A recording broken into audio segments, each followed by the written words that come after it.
Yeah. Perfect. So I'm Himanka. I'm a healthcare practitioner, basically for progressive healthcare practitioners. I'm a mentor and I'm a clinician. I've been with the organization many years. I'm also certified for the American Association and International Association of Professional Farriers. Been with them for 9-10 years. And also an endurance rider. I'm proud to have 2-decade horses, meaning that they've done endurance successfully for 10 years of their lives. My main interest in hooves came when I started doing endurance, because if you don't have a healthy hoof, you really don't finish. And then I started learning through time about how important is the exercise with horses, how important is the blood flow, and how important are all the different factors that that are integral part of your equine. That is just not one thing, and you cannot isolate. Everything is connected, and everything it works in harmony. If you horse, it's towards balance. Balance in horses have been misinterpreted for many years. So we have domesticated horses, and the horses are actually evolved through time to be moving a lot, to graze, to be eating for a long time. That's why you see all these new things they're coming with paddock paradises, and horses moving more, and horses eating a little slower, and all these things that get in the integral part of the equine. I'm just going to talk a little bit about nutrition, and then I'm going to go into the hoof, that it's my main thing. But for me, nutrition is a big part of the health of the hoof, basically, of the whole horse, but the hoof. It actually impacts nutrition big time. There's so many feeds out there, there's so many marketing, there's so many interests from different companies to promote their food, and most of them, they throw out publicity based on trends, based on things that are probably good to humans, or basically good for cattle, but not good for the horses. So let me put an example. Like cows have a totally opposite way of digesting that horse, or processing food. The cow ferments first and then digests second. The horse has a very fast digestive system that's through the stomach and small intestine, and the food goes through the small intestine probably a foot per minute, and in the hindgut stays more than 30 hours. So the fermentation process in the equine nutrition is very important. It's been, it's been researched. So I have these to show you that it's called the nutrient requirement of horses. This is based on research, not on publicity, on bananas. This is science. So the people that are based their nutrition on these, I trust.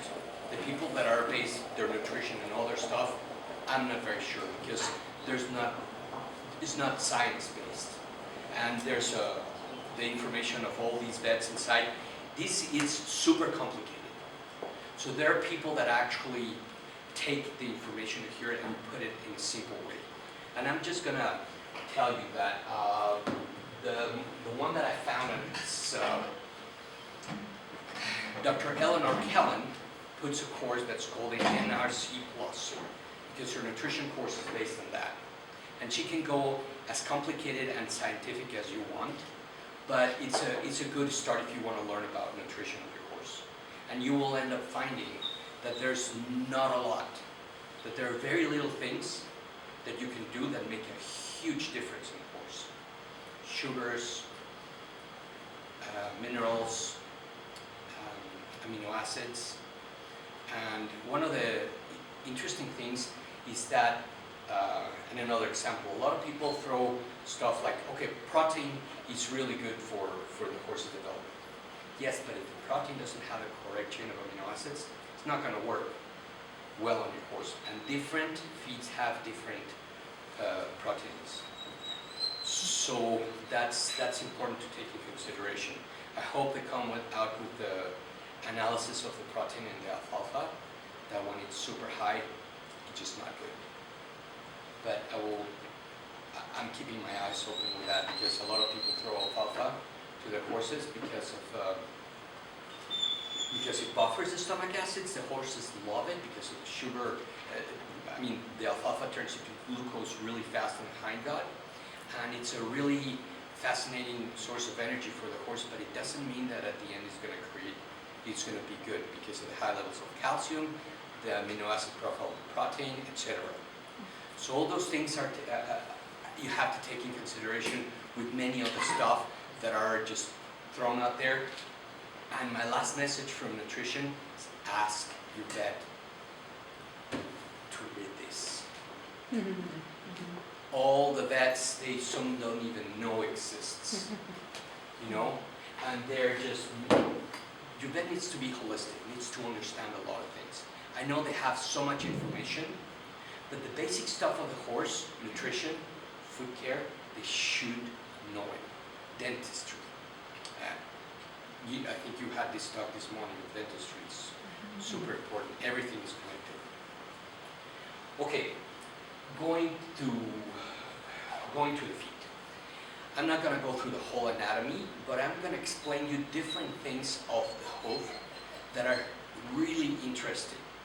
Because the hoof, you have to see it in 3 dimensions, and with the 4th dimension, time. Because it grows, it moves, it has blood flow. It's not something static that we can just fix and that's it, like a cookie cutter. It's not something that we just cut and it's going to stay the same. No, we influence in the hoof a lot of things. So I'm going to go in little spots so you can understand little things about the hoof. Okay, so this is the papillae. For who doesn't know what's the papillae, the papillae is like little fingers that grow out from the corium, and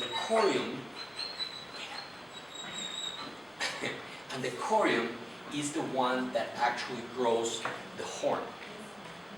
The horn, it's what is the wall, what is the sole, and some integral parts of the structures of the hoof. And the horn is made out of tubules. And those tubules are like straws. And those straws grow down, and from the latest research of Dr. Bacher, they can also grow out like spaghettis from the lamina. But that's a whole different story. But the most important part is that it's amazing. So the cells start going out of the papillae, and they start flattening out and accommodating themselves in like brick wall structure, and they start gathering in spirals. So if you see this is actually see it from the top. So they start going and accommodating themselves like that, and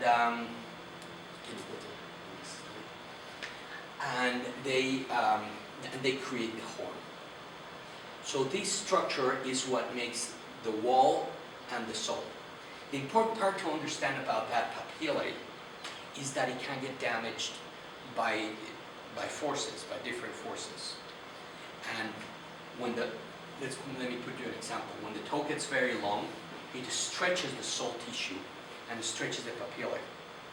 And the papillae will not create healthy tissue if that tissue is stretched forward. So then your horse is going to have thin soles or poor tissue in the soles.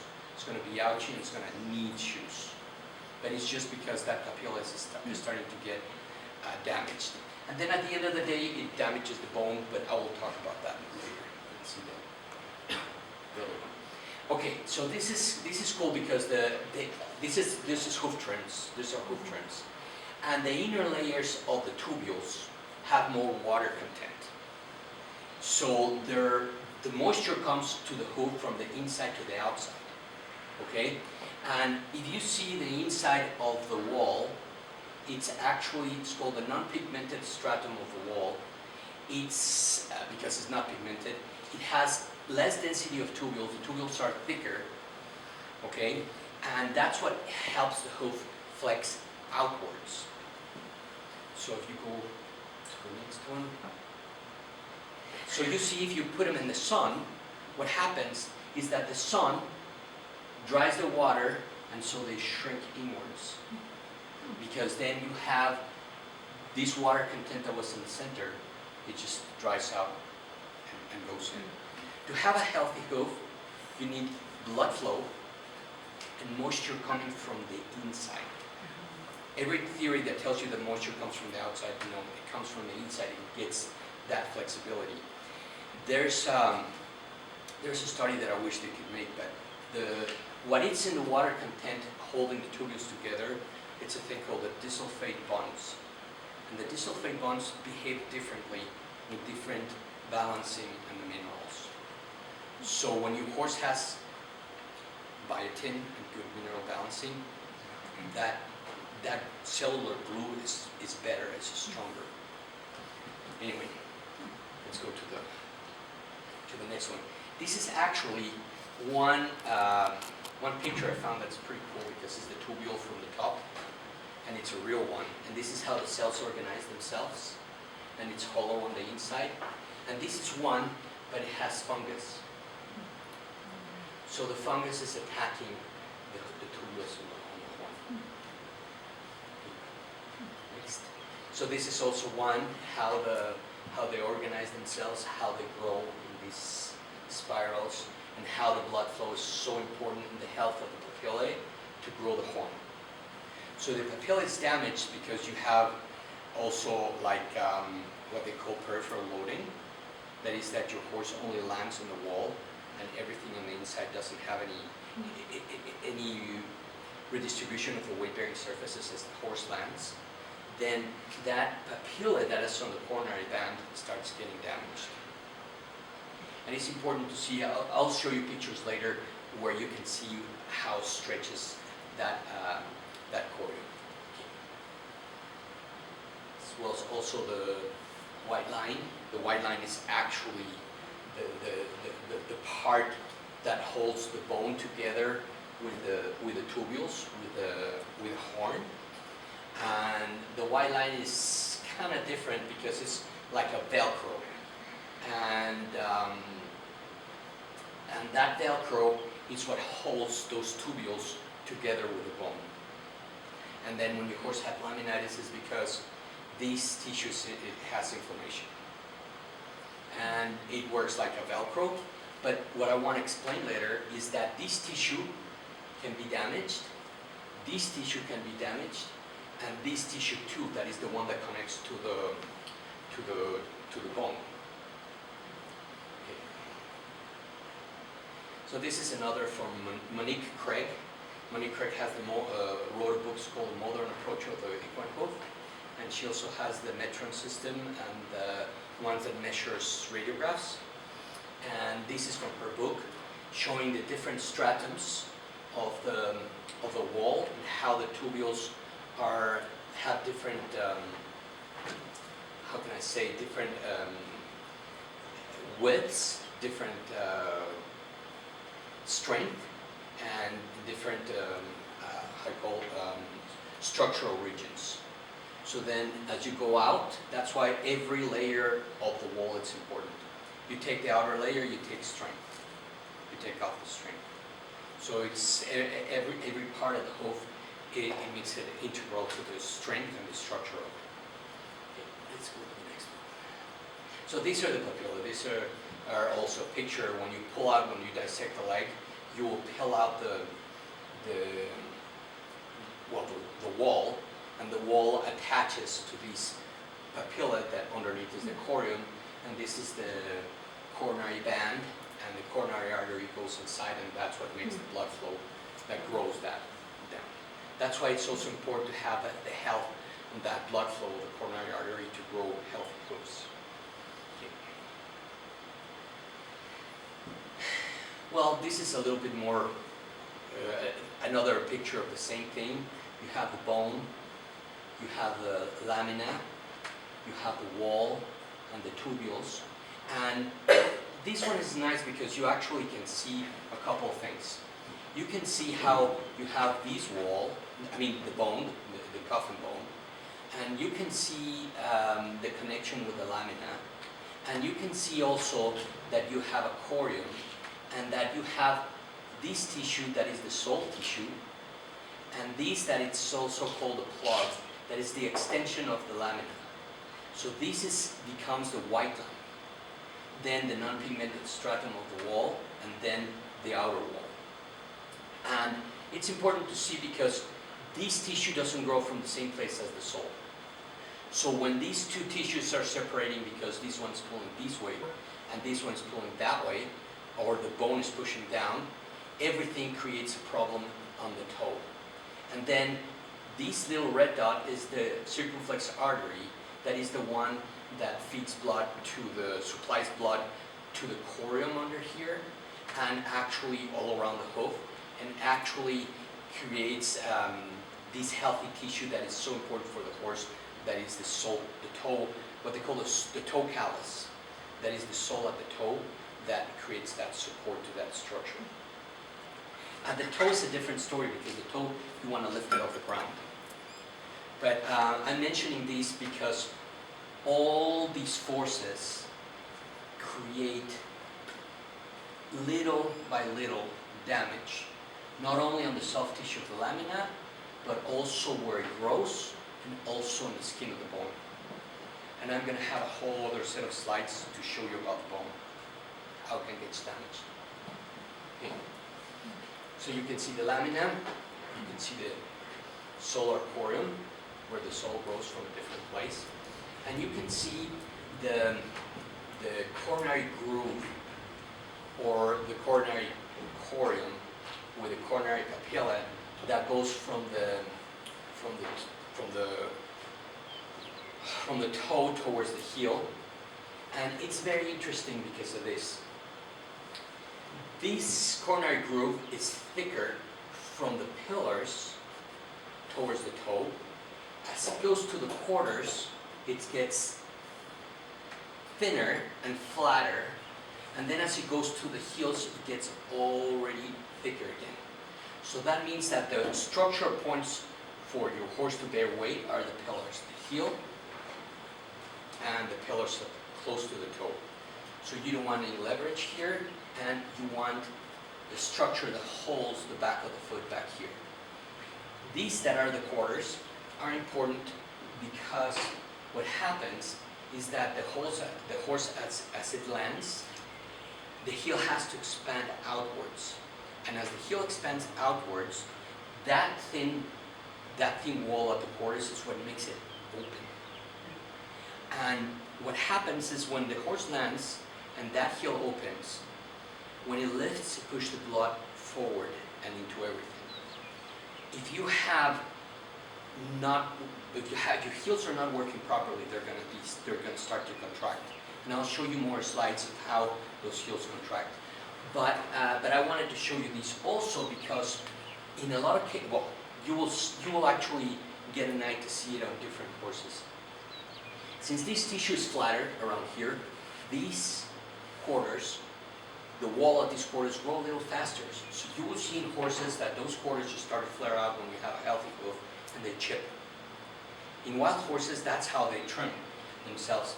They wear it from here to the toe, all around, and here they chip.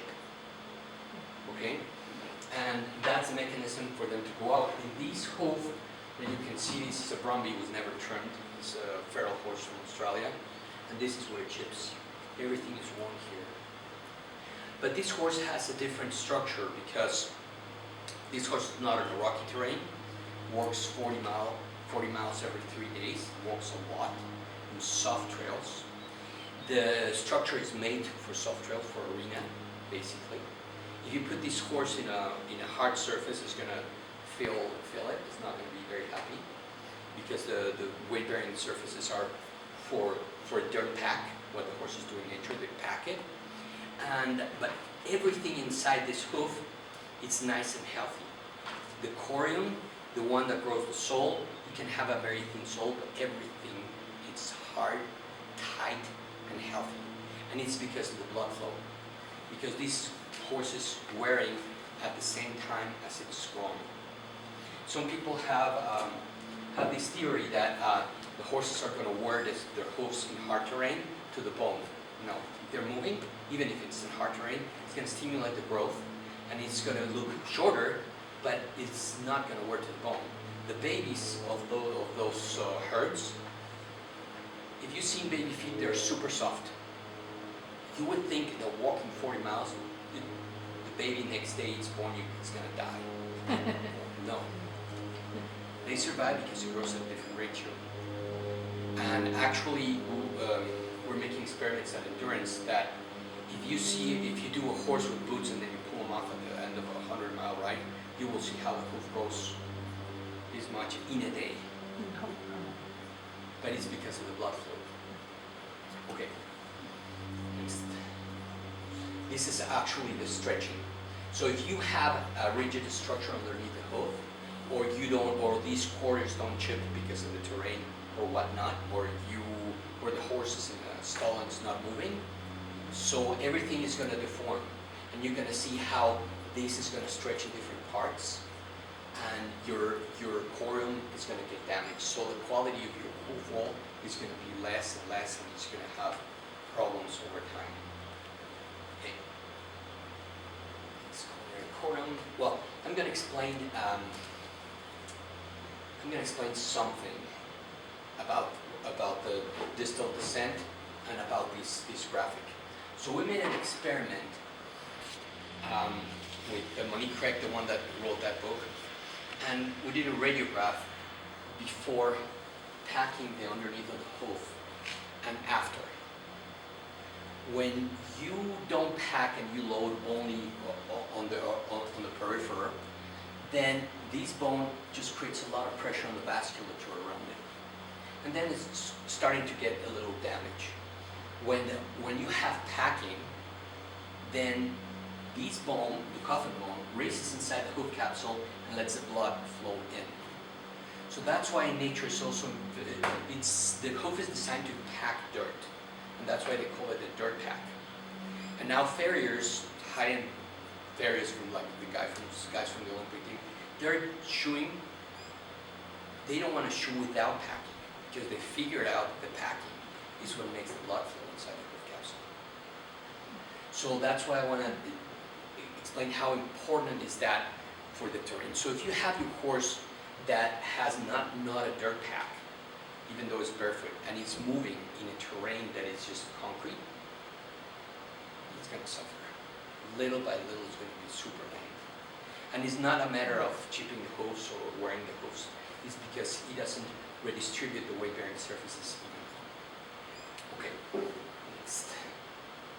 Yeah, this is how the bone sinks, the sole, the tissue of the sole, the white line, and how all this corium, just from the bone sinking, just rises up inside the wall.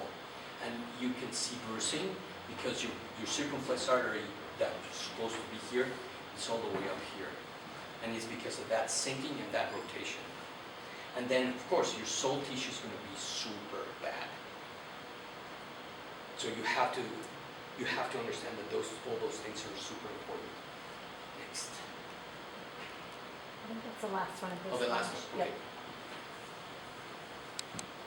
Yep. Yeah, I decided to do the digital cushion later because it gets a little more complicated, but it's super interesting. So inside the hoof capsule, for all these forces that I'm telling you, the bone ends up remodeling because the bone remodels by pressure or pull. So depending on those two factors, it remodels. There's a third factor that affects the coffin bone, that it's the vibration.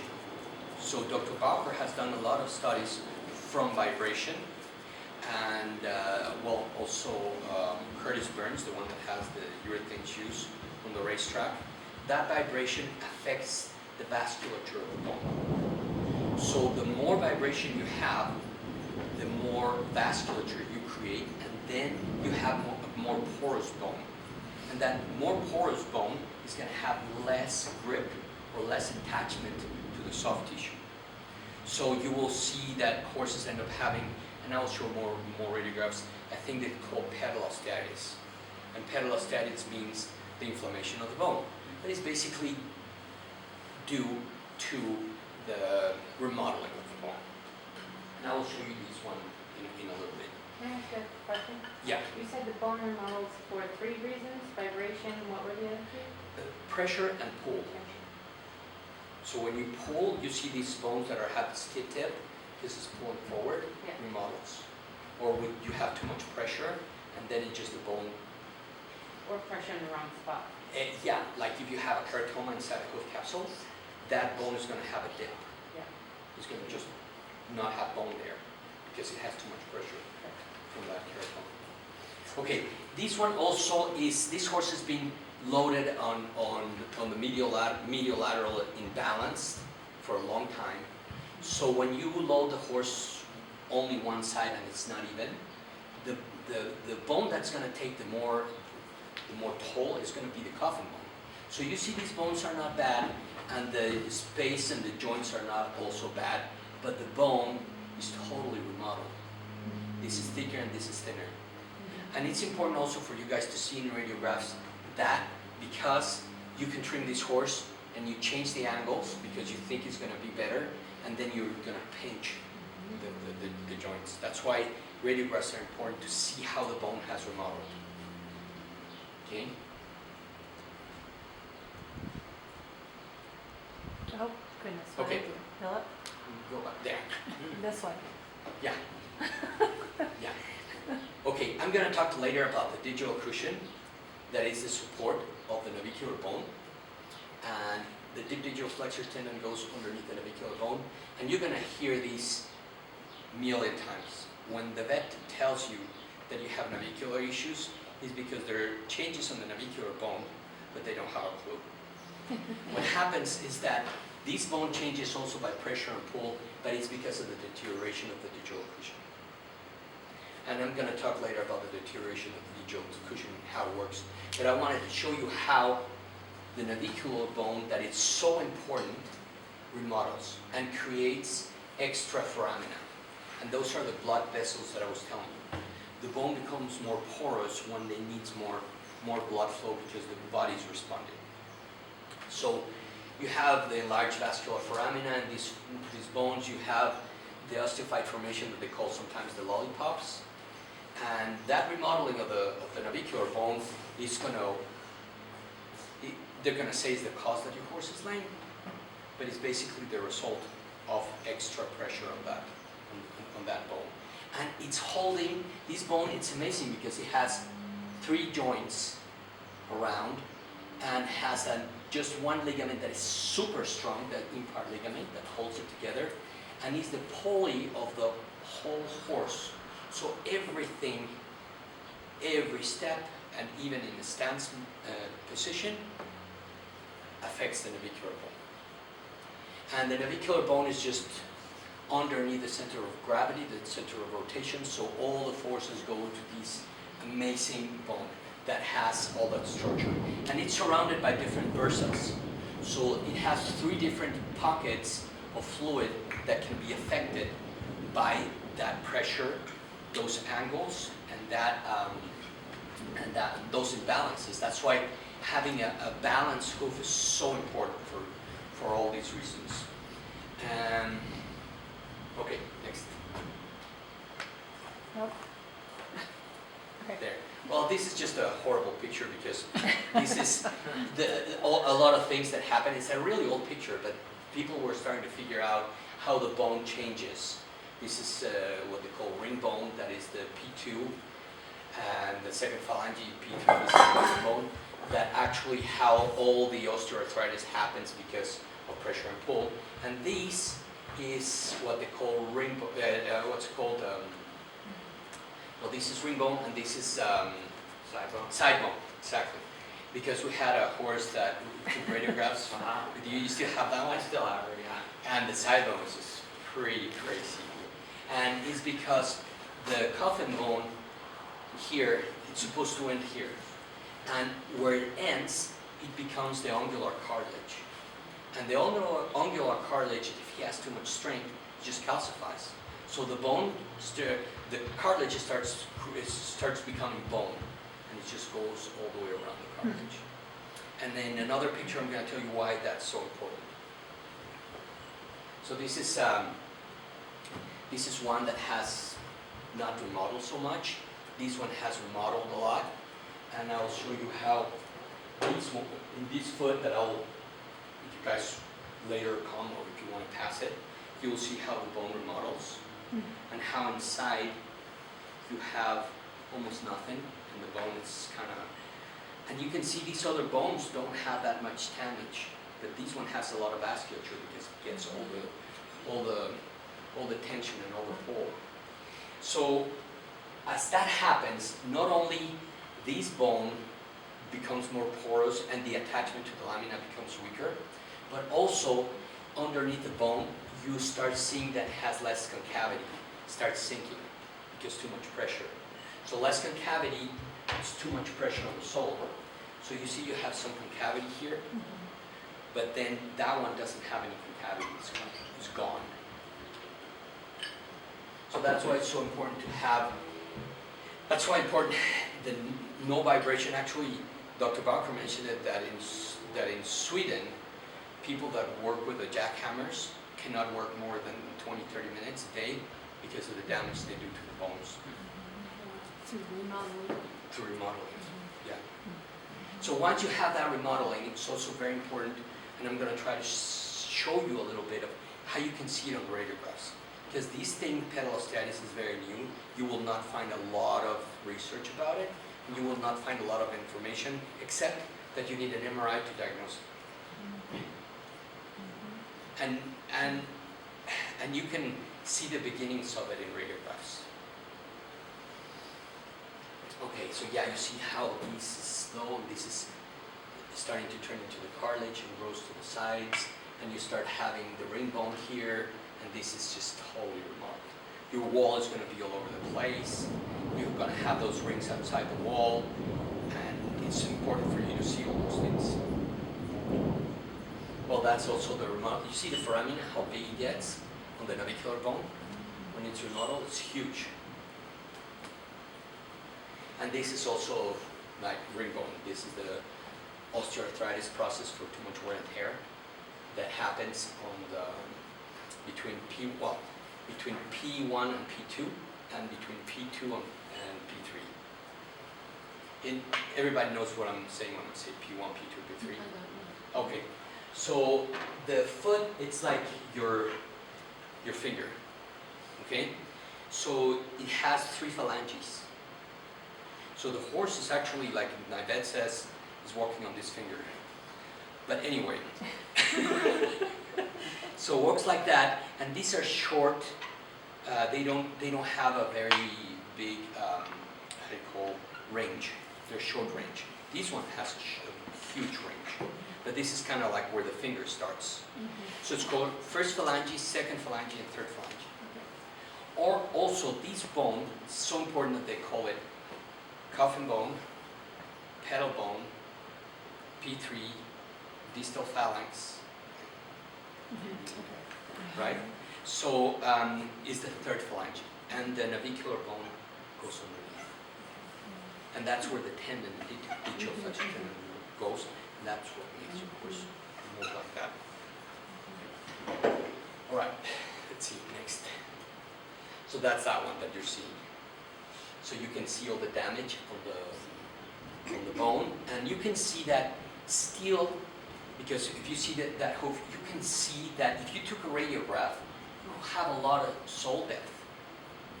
Your sole is, it's great, and then you have no lamellar wedge, and your lamellar connection is straight, and you don't have any rotation. But this bone is not only that, but it's sinking.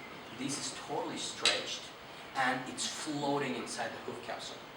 And you're creating a lot of tissue because it's so porous.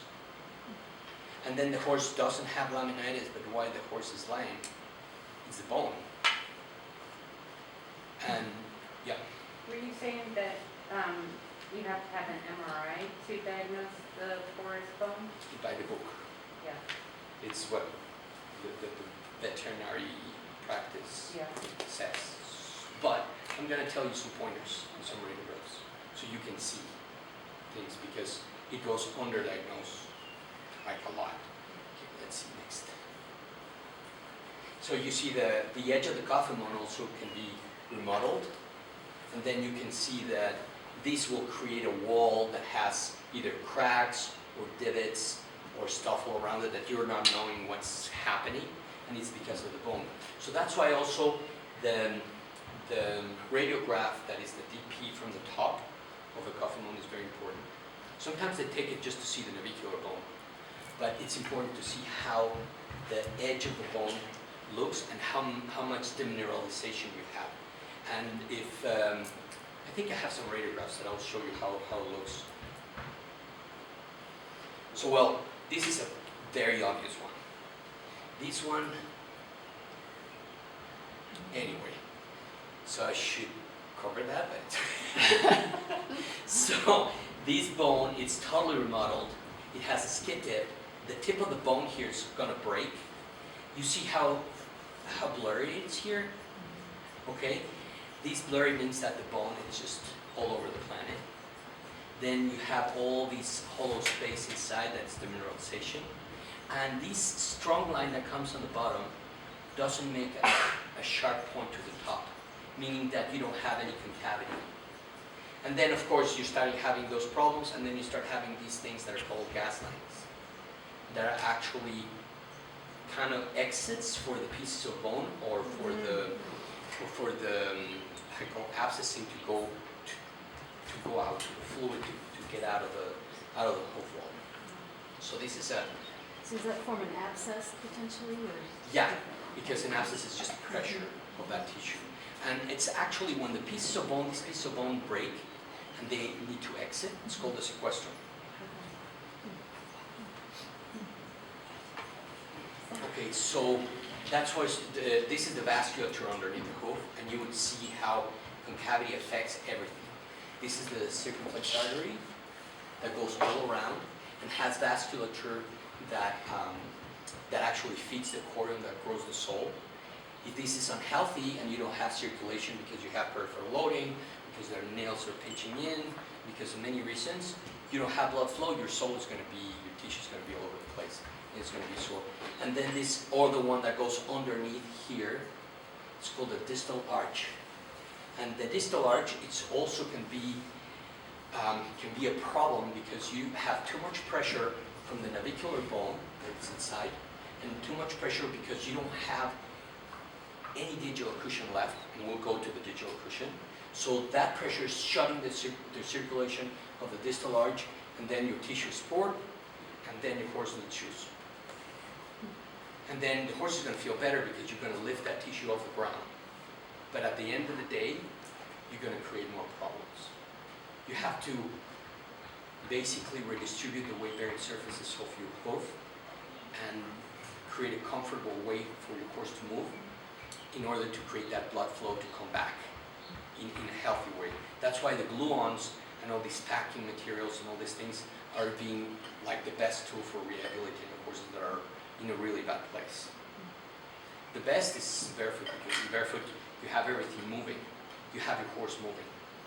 And if your horse doesn't move, nothing rehabs. Is this structure perfect? This structure that it's underneath the deep digital flexor tendon and underneath the navicular bone. And it's on top of the frog. This is the frog tissue, and this is where the sole starts. Okay? Well, it goes around, but it starts at the tip of the frog. This one, if you can see, what is the difference? Long toes, a lot of leverage out. The bone is already having problems. You can actually tell this is healthier. Even though you don't have any rotation, this is just pulled forward. And you can see how the tip of, when you dissect these hooves, this is mushy. This is not even strong as here. And also what happens is that since you don't have this support, everything on the navicular bone starts suffering. The digital cushion can atrophy in two ways. One way is inwards, and I'll explain how the tissue works. And another way, it's backwards. So if this doesn't have the support of the heels, and you chop the heels off, the digital cushion is going to bulge back. Your horse is going to be walking on your heel bulbs, and you're going to have something called prolapse heels. And that usually comes from the digital cushion bulging back. And it's bulging back and squirting everything back, and here, there's no support. And therefore, your horse has navicular. But, you know, and in this case, it's not the chicken or the egg. This is what happened first, and this is the result of not having anything here. So when you also dissect this, you can take all the digital cushion out, and you can put the hoof back into the capsule, and then you put your finger underneath here, and you'll have a space. When you have that type of foot, there's no space. So meaning that your horse is actually walking on your navicular bone. Okay? Philip, this is caused by nutrition, trimming protocols. What causes this to go so south? Perfect. Okay. So there's three things that causes it. Let's see what is the next slide. Next slide. Okay. Let's see if I can explain it a little better. Another slide. Wait a second. Let's go to this one. This one. This is a graph of Dr. Barker, and this explains the different chambers and the different structures of the digital cushion. The digital cushion is made out of fiber cartilage, and the fiber cartilage are ligament fibers that are called stays, like the stays of a boat, for a reason, because those stays are what's going to hold your horse. And if those stays get damaged or break, then they're not going to hold your horse. They're not going to have that cushioning material. It's going to be like an old sponge that is all cattywampus. And then, therefore, everything else that I told you is going to happen. The other thing that has this digital cushion is called the myxoid tissue. And he has done studies about the myxoid tissue, that is the one that regenerates that fiber cartilage. And the myxoid tissue, it's almost like stem cells. It's a very specialized tissue that regenerates. But it has to work properly in order to regenerate. The three effects of the stays to break are: one, extreme forces, like the picture I showed you before, that is pushing back because you have long toes, and because like the race horses, that they don't have any heels and everything just squirts back. Then the other one that you will see a lot is when it gets contracted, because the heel is not let out to expand. So if you don't have any the dirt pack, or you don't have anything, if you have a restriction thing like a shoe that is restricting that heel to go out, it's not going to create that mechanism of the hammock of these stays to actually do its job. So there's two ways you're going to see damaged tissue cushion. One, that is bulged back with the heels prolapsed to the back and very thin and mushy and squishy. And the other one, you're going to have these contracted heels because it's going to go in. And let's see the next one. Did that answer you a little bit? Yes. Okay. Okay, which one to now? Let's see this one. So this one shows you how this restricts the movement in the contracted heels, and how the horse over time, if you take that off, is going to start expanding, and is going to create more area of the digital cushion. These can take sometimes, depending on how old the horse, can take very little, or it can take a long time, depending on how long that damage has been done. And depending on the breed, and depending on so many factors, but this is what happens. You want to have your digital cushion working properly. Well, and I'll give the credit to this David Landeville, the one that took these pictures anyway. Okay. Well, let's go to these ones since I'm talking about heels. I like this picture because they were starting to figure it out long ago. shaping of the horse is showing the hoof begins to elongate over time due to contraction of the heels and everything pushes forward. So the natural stage and the unnatural stage, because not only the heels go inwards, but as the heels go in, the toe goes out and stretches that sole cordon, and then all that little by little starts becoming a problem. So that's why it's so important to bring the toes back and let those heels to expand and work properly. Okay, let's go, and then let's go to this one. It's a little gory, but this is but it's so important. So this is the digital flexor tendon. The digital cushion is gone. We took it out. We scooped it out. But you can see the wings of the coffin bone become the ungular cartilages. And these ungular cartilages, what they do is that they encapsulate that digital cushion. And when that digital cushion is going in or not being functional, they not only get harder, but they start closing in. So you will feel the back of a hoof, and you will feel this part, and these are the ungular cartilages. They start going inside. They start bending, and then they start getting a little harder. And then you see that this is hard, and the tissue underneath that this digital cushion is soft and very mushy. And you don't want that. You want this very spongy tissue. But also because of this, that is very important. The arteries and the nerves go through here. As they go in, you shut circulation and you create pain. And so this is an interesting thing. This is the nerve that the vets block when they do the blocking, when they do the wetness test. So if this is pinching, you're not going to know. So it makes sense? Okay, let's go to the lower. Okay, well, let's put this one. So you see how the peripheral loading gets everything to shrink, contract, and go down? It's been thought forever that the frog needs to be supported by the ground, but it's basically, it is not that it has to be supported, but everything has to be redistributed. This horse has wedges because the chop the heels off has no heels. And the heel bulb was so bulged back that it just, all this peripheral loading sank the whole thing down.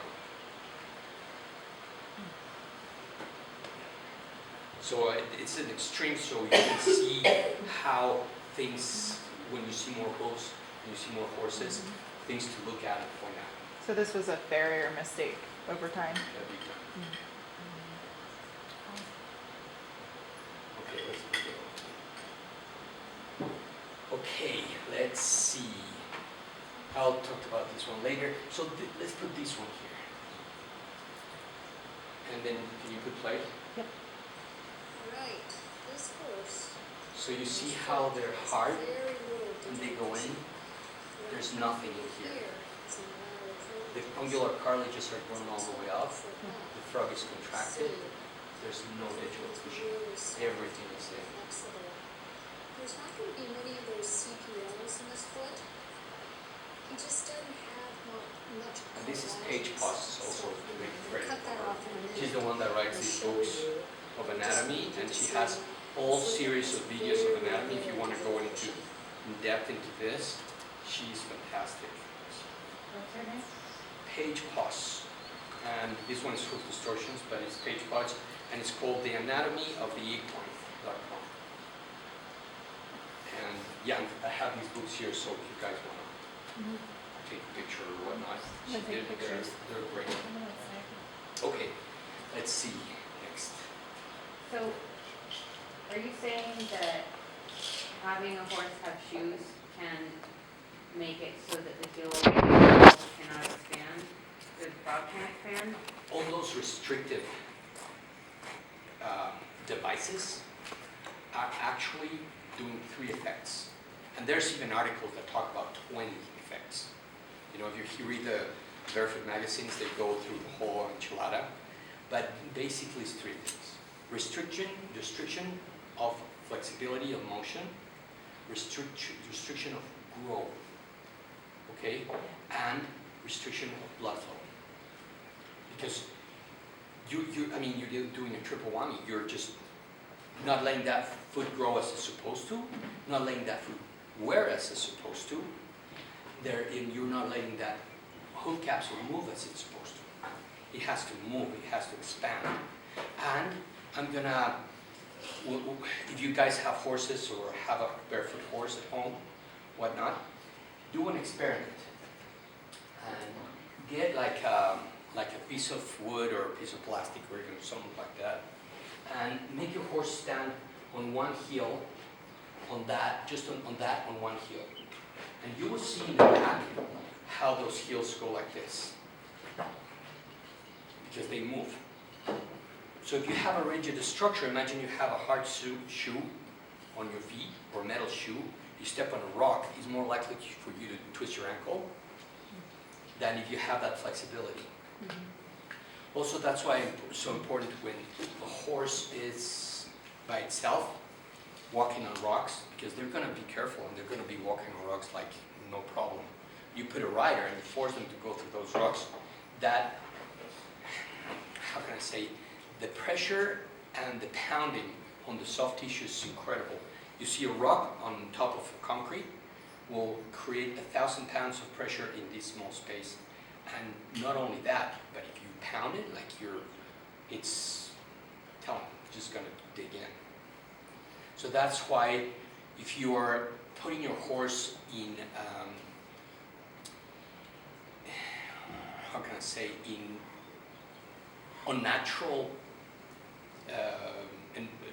riding, trail riding, endurance riding, competing, whatnot, you need to help the horse. And how do you help the horse better? Well, at the beginning they started doing the metal shoes, so the metal shoes will lift that sole off the ground and help the horse overcome that. But since we're having better materials over time, there's many more ways to do that to protect your horse. So if you, like the best scenario is, you have your horse barefoot and you go on a trail ride, put boots, and then you take them off. And then you're protecting that hoof for that moment of time, and you're not restricting anything while the horse moves around and goes up and down and whatnot, because that's how the hoof is going to work naturally. That's basically, I mean, the Romans started shoeing their horses because they started getting them in stalls, and because they had them before barefoot in pastures. But when they started doing those cobblestone streets, and when they had these stalls that were wet and not very well marked, and you know, all those things, then the horse hoof was starting to atrophy and needed help. The only thing they had in those days were blacksmiths, nails, and metal. But now we do have, now probably there are 100 companies that make different composite shoes, like a lot. What boot brands do you recommend, and how do you know if they fit, or how would you fit your horse to them? Is there any Great question. suggestions? So since there's so many brands of boots, it kind of depends on the discipline or the thing that you want to do. Trail riding. If you want to do trail ride, you want to go, and if you're young and you don't have any issues about having a hard time putting them on, you want to go to the slickest ones. Okay. And the best two boots, and I've been using boots for 12 years, are the gloves from Easy Care and the floating boots from Spain. Like Easy Care glove, and Easy then Care what? glove, floating boots. Floating boots. Floating boots. Gonna see Okay. Carson have any here to show. Yeah, and I'm starting to use the floating boots more and more because they're probably half of the price of the Easy Care ones. They're made in Spain, and they have a little better breakover. And the material lasts a little longer. Okay. It's a different design, but I mean, I love them. And Easy Care, I've been using it forever. I did Tevis with Easy Care with the gluing, and my horse is fine. I mean, I rode my horse. Well, if I include the time where I got on him to the time I got off him, I rode my horse for 26 hours. Dang. That's a lot of So time that's to a lot. travel. Yeah. And he was totally sound at the end. And we went through the rocky terrain and whatnot. So the people at Tevis that have actual shoes, they slow down on the rocks, not only because they slip, but also because they create more attachment. If you have these type of boots that are like rubber tires, you go through the rocks like there's no. Oh, that's fun. Are those the gloves? Yeah, these are the gloves. Those are old ones. Yeah, these ones just have a little flaw in the design, right? That is that this is a straight breakover. So watch it with a straight breakover and some of the shoes, because these ones you can grind it. Because this material is crazy.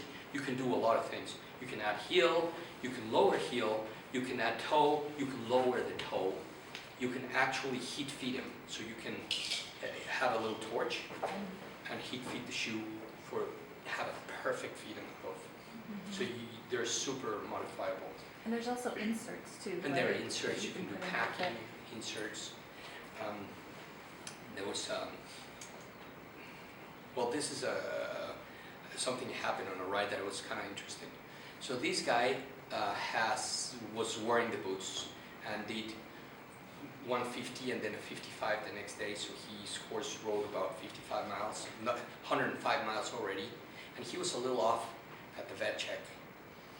And he asked me to pad the boots. So we inserted Sikaflex, that's a padding inside the boot, and put him back on. And the horse not only passed the vet check, but did 50 extra miles the next day, sound, just because of that support in the sole, because there was too much impaction from the bottom. So you see, you can do many things with these things. And of course, nothing is perfect. Sometimes you cannot leave them on for a long time because they rub, and they get wet. You can get a little bit of rocks. But all the rest of the other boots have actually the same problems. If they open here, the rocks go in, and then you have rocks inside. They come off, and the gator is still attached to the fetlock, and then the horse is going. It's going like that. So it's not a perfect thing. The floating boots don't have this problem, but if they come off, they fly. So it's nothing perfect. If you really want to go like for a week of trail riding, and you don't want to put them on and off, then just glue. Glue them. Glue 'em. With what? Well, you can glue the shell. Okay. Cars What kind can of do glue? that. Or you can glue the floating boots, or you can glue. There are 30 different types of gluing shoes and boots that they have right now in the market. It's being so popular for all the reasons that I explained. Would it be epoxy or like what kind of? So there's basically three types of glue. One, it's an epoxy. The epoxy is called adhere or super fast, and it adheres really good to the wall and really good to the urethane. And it gets a little harder, so it doesn't last very long. But it's easy and it's not so hard, and it just glues anything to your horse's hoof. The other one is acrylic. Okay. The acrylic is more flexible, it's less rigid, and if you want a shell that can do 200 miles without having any question about losing it, you glue with acrylic, you do a good job with acrylic, the boot's not going to go anywhere. Okay. But the acrylic has takes more time, it's a different process, the temperature, it's not that easy. Anyway, and So you have a YouTube channel. I actually did a glue-on clinic for PHCP last month. Okay. I have 15 There's gluings video of to it. this. Okay.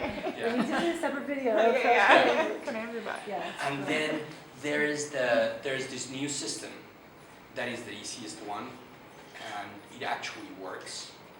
That it's gluing with super glue. So super glue gel. Super glue works a little bit like gasoline. Gasoline, the more refined it is, the more expensive exponentially it is. Super glue is the same thing. The more refined it is, the more bond you're going to get, and the price is going to be a lot more expensive. It's going to be more expensive.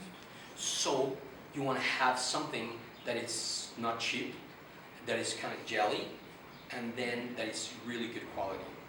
And that's going to attach the wall to this material like there's no tomorrow. So the only issue with super glue is that you have to separate it a little bit. So that's why they created some tabs. So it's a shoe, basically a plastic shoe, that there are hundreds of models that you can actually weld those tabs.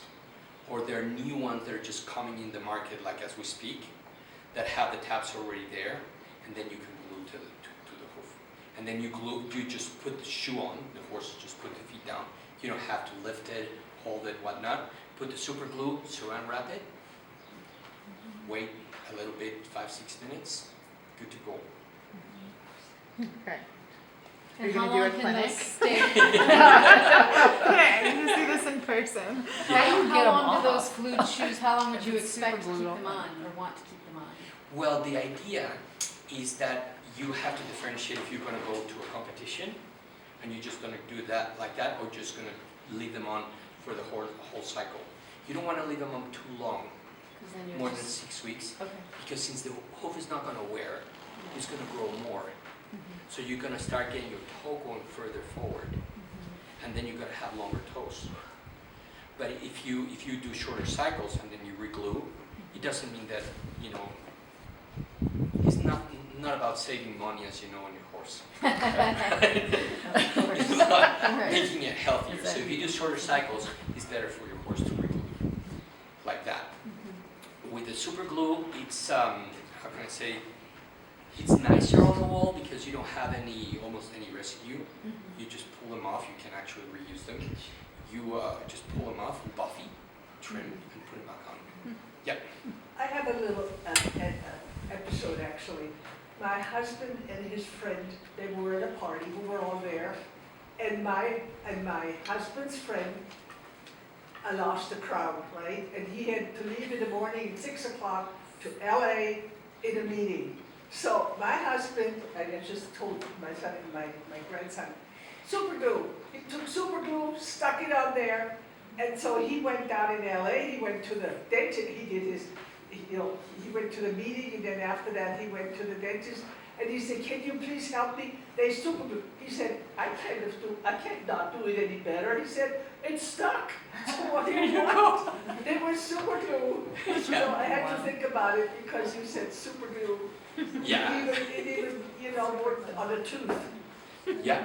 And he never changed it. It was there forever. It's amazing. If it's refined, you can glue almost steel. Yeah. But also, one thing, if you want to glue neoprene or softer materials, when you put the super glue, you have to create pressure. Otherwise, it's not going to work. I'm not sure how to explain that, but you have to create pressure. How do you get it off? Oh, that when you glue to the hoof wall? Sanding? Are you sanding? Oh, you Like can when actually do 3 things. I don't recommend rasping because you take too much of the wall off. Yeah. You can buffy it, the buffy that's sanding it, or you can actually just clip those tabs, and then the residue that is just a very thin layer, you just sand it. Got it. Gone. Super easy. I should know this from watching this one, but Yeah. it's not You've a done it, right? basket. I pulled the acrylics off before. But have you pulled the one with super glue? Oh, Just it's, acrylics. it's super easy. Because the acrylics, what you have to do with acrylic is you have to peel them off. Yeah. So you have to, it's a lot more leverage. And you don't want to pry them off because you can take some of that hoof wall off. But if you peel them off, you're just peeling the boot off and you're leaving the acrylic. Or if you glue it with urethanes or super fast, I mean with epoxies or that, you can leave a little layer of that for the next gluing. So you're still protecting that wall, you're not taking any of the wall off. And if you leave that, it's going to create a little extra wall, an extra support for the hoof wall, and it's just going to grow down. So, and I should know this as well, but what's the difference between glue-ons and casting? Because they're both doing similar things, especially in a therapeutic environment, right? So if you're trying to do something to a laminitic horse, right? So what's the difference? Like my little Cooper that Like you Cooper's did got- his and you casting probably over at cast. Wild Song, my little yeah. Vinny. Yeah. So- Bring out a cast. So no, it's a great question. It's actually about the ease. Got it. In January, in the International Hooker Summit with 600 farriers, Dr. O'Grady, he's been a farrier for 40 years. Then he actually now figured out, it was his idea, that he can rehab horses with casting. And now he rehabs all these horses that have all these pathologies with casting. But his system of casting is a little more complicated because he puts some acrylic here and there and opens the frog and lets the hoof expand here and there. And, you know, he does the casting, and he has also these videos on YouTube that you can learn. But the way we're casting, it's a lot easier because you just put a pad and then you just cast. And the only difference is the wear and tear. Okay. Because the casting is, this material is going to last you 200 miles. The casting will not. Right. Maybe 2 Do you weeks. have the casting from that you pulled off, Lily? I have 2 casts that I pulled off, yeah. Yeah, just to see it. I think it's Yeah, yeah. interesting because I. This It's is, amazing because it's also easier. Yeah. And casting is, huh? And it's cheap. And it's cheap. Yeah. Cheaper than Like it- anything. Like, Because what you have is the casting that is, you know, $7 everywhere. And the boots or the shoes are actually, these ones now are close to 40, with just the boot, not with the gaiter. And then the floating boots are $20, or the Versa shoes are around 30. And yeah, look at the pad, it has great padding, but it wears, you see how it wears? Well, what he did that is super smart is that he's putting glue on top of the casting. So what the glue does is that makes the casting last longer. Because if you just put the casting, then it's just gonna work for a little bit. But it will help you a lot for transitions. Let's see that you want to transition your horse from shoes to barefoot. And you don't have anything underneath there because they chopped everything, your soles are on the ground, etc. Your horse is going to pull the shoes off and he's going to go, ah. So what do? You're going to help him get that transition going. You're going to have to groove some hoof, and then he's going to feel better. And then you start the stimulation process, and you have all these rehabilitation that you need to have. Actually, Alicia Harlow, that one that has the humble hoof, she came with a book for horse rehab that guides you all the process to go get your horse barefoot in a healthy way, and the different methods and the different ways for you to track it, that you can do it actually basically almost yourself. But the idea is that you have these this softer surface underneath the hoof that is going to help your horse overcome that problem. And especially if you, let me put it this way, I really don't want to forget this. So for the digital cushion, the heels are very important also. Because if you start lowering the heels for that frog to be in contact with the ground, your heels are going to be gone. And the two wheels on the back of the hoof, instead of having two wheels back here, you're going to be walking on the heel bulbs. Okay? So you start chopping the heels supposedly to get the weight-bearing surface back. No, you're chopping the two wheels off until you have nothing. And then these two wheels that have nothing, the angle changes and the leverage is worst. And then all your digital cushion has more pressure. So the heels are very important, especially in the hinds. And the heels, like a protocol, like a typical vet protocol for someone that is, having issues with laminitis or something would be cut the heels. They chop the heels and then they put wedges and pads, Right. so they defeat the purpose. Right. Except I did have a vet the other day say, bring his toe back and cast him. Which I was like, there we go. There you go. Because what happens is that it's a very different thing to bevel the heels back than to lower the heels. Because you're lowering the heels, and instead of being like this, you're lowering the heels and everything is going forward. Makes sense? So the heels are important to have this angle. And when you have this angle, you have a 50-50, you have a hoof that is balanced. And I mean, it's in the books that this angle should be between 50 and 55. But if you trim those heels, you're not going to be that. You're not going to get that angle. So that's very important. And the heels are going to support all the integrity of your digital cushion. When you have no heels, gone. And that's when casting, gluing comes in handy, because sometimes when you have nothing, you have to mechanically help it to come back. But don't chop them off, because then you're defeating the purpose. And that's why the padding redistributes everything. And they do that to, I mean, the old school way of doing that is to, like in navicular, get the weight off the toe and leaning No, they do the wedges to get the weight off off the Of heel. the heel. But I don't understand why they take the heels down. Like, why is that a? Because they want to have the pressure of the frog. They want the frog to have pressure. Huh. Okay. Yeah. But it's ridiculous because you're defeating the purpose. So Mhm. don't, and because they also want to have the weight-bearing surface of the heel back here. Mm-hmm. And that supposedly brings everything back. Yes, but no, because everything shoots forward. Mm-hmm. So your strength of support is here at the seat of corn, where the wall turns into the bar. This is your strongest point, not back here. So this is what you need to lift off the ground in order to have better angle and to have those heels to expand and to release the tension of the deep digital flexor tendon. Because what happens is that if you lower the heels, this is called the pastern axis. And it's very important because these three phalanges have to be aligned. If you lower the heels, this is going to go like this, and it's going to create more tension of the deep digital flexor tendon, and then more pressure.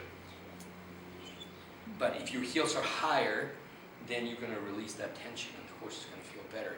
That's why, they don't know why, but that's why they put the wedges. Because the horses like it, because you're releasing that tension. And you're aligning the pastern. It looks good on the radiographs, but they're forgetting the importance of the tissue.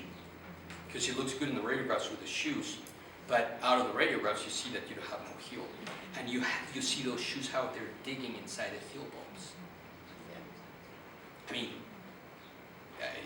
you all have seen it probably.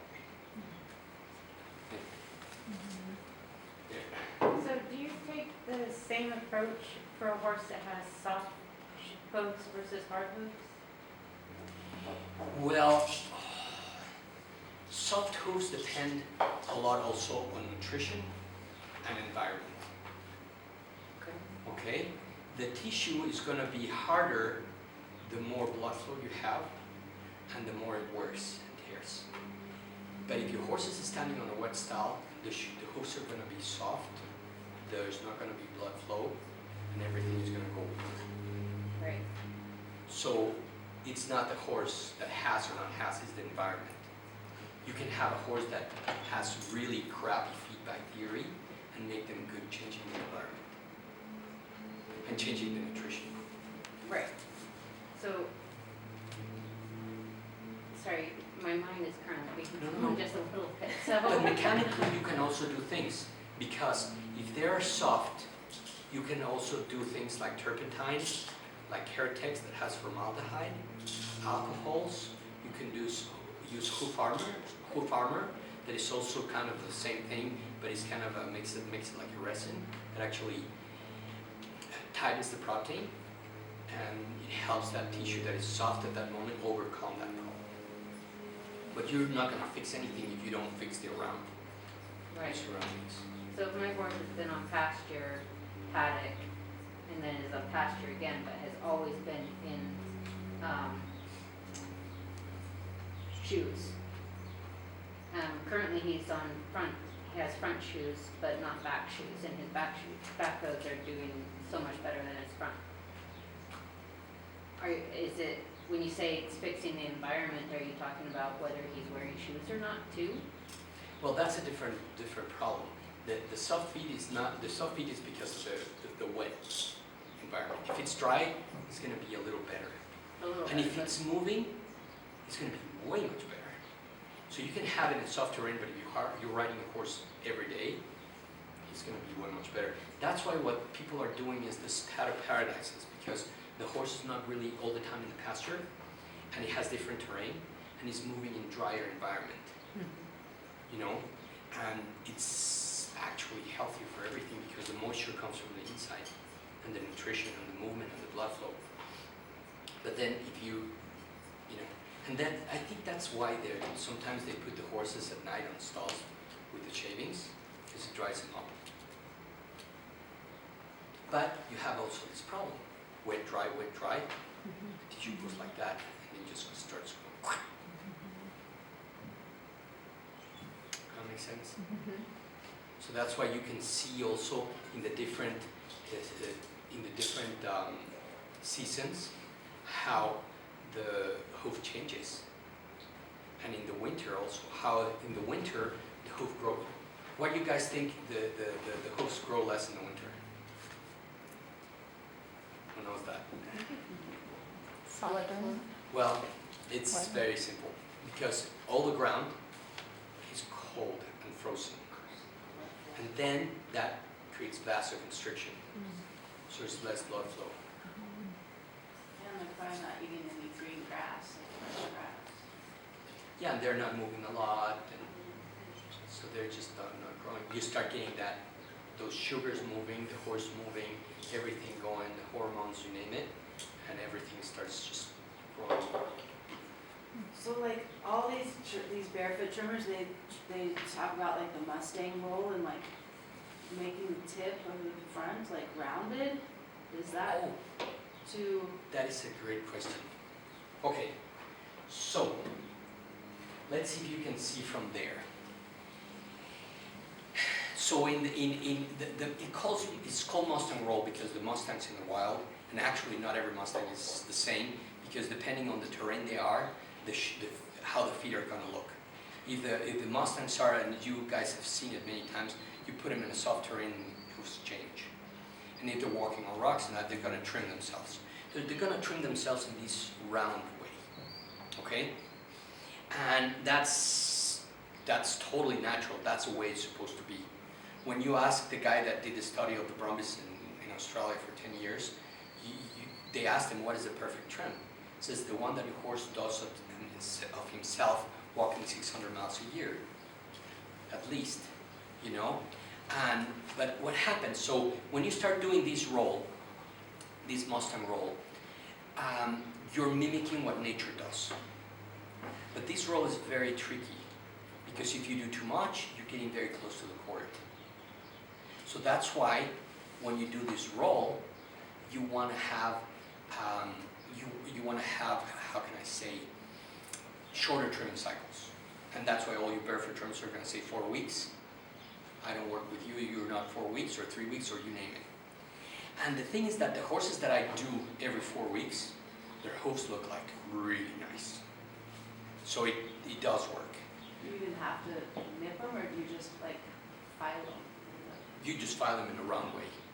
But what I do is different. What I do is that if you create your breakover for the roll from underneath, you're gonna get like if you're preparing for a shoe or you don't really know what you're doing or you're doing the mapping system, you're gonna get close to the cord really fast.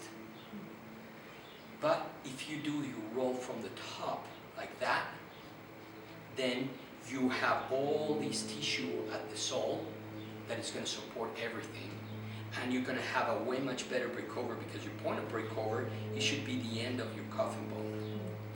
And this is your breakover, and the one in the top is not going to be your breakover.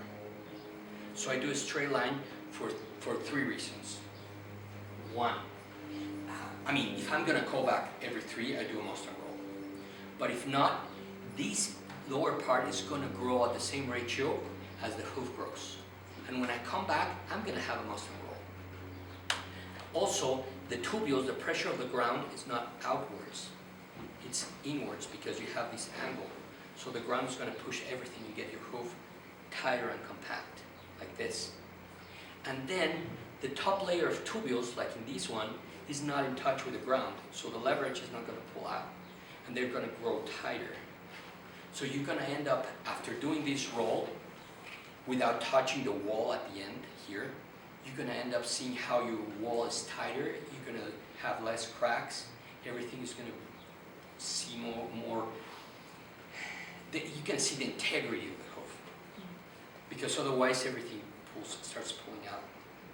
And then if you need that room for the nails or whatnot, everything starts little by little going forward.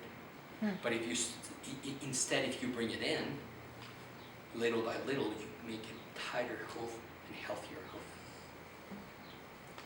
That answer your question a little bit? Yeah. This is kind of, a lot of factors affect the whole enchilada.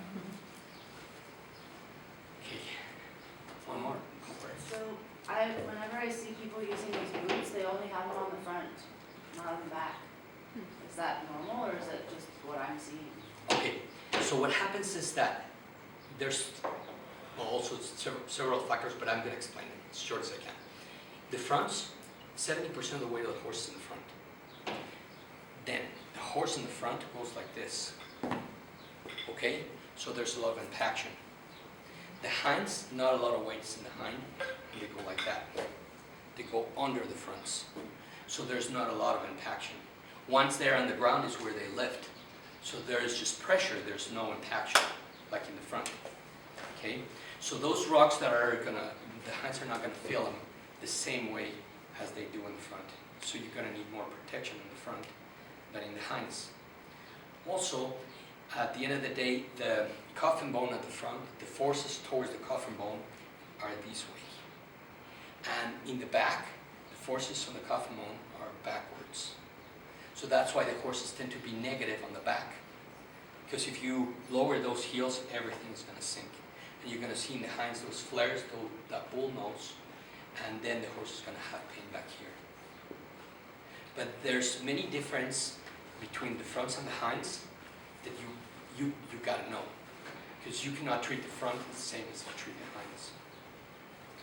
Is there an imbalance that happens then with the fronts being a little bit higher than the back, and especially with the rider on? Is there any things like skeletal that happens, like because the front is higher now than Yeah. on shoes? Or does it make a difference? It makes so much a difference that if you glue the fronts and you lift the fronts for dressage riders, they love it because they're going to get extra points because the horse is going to lift a little more. So it does changes. Right. You can do it for the competition, for the good of the horse or whatnot. But in the trail, I think your saddle can make more of a difference for the way you ride than just a little bit on the fronts. Because you're gonna, if you change your center of gravity as a rider, you're gonna put more pressure on the fronts than on the hinds. If you're not collecting your horse, Yes. there's so many factors Yes. that could be, but is not as important as the other ones. Yeah. Yep. Which is what we learned from PR, right? With the saddle fit. It's like, oh, that was some pretty interesting stuff too. What else?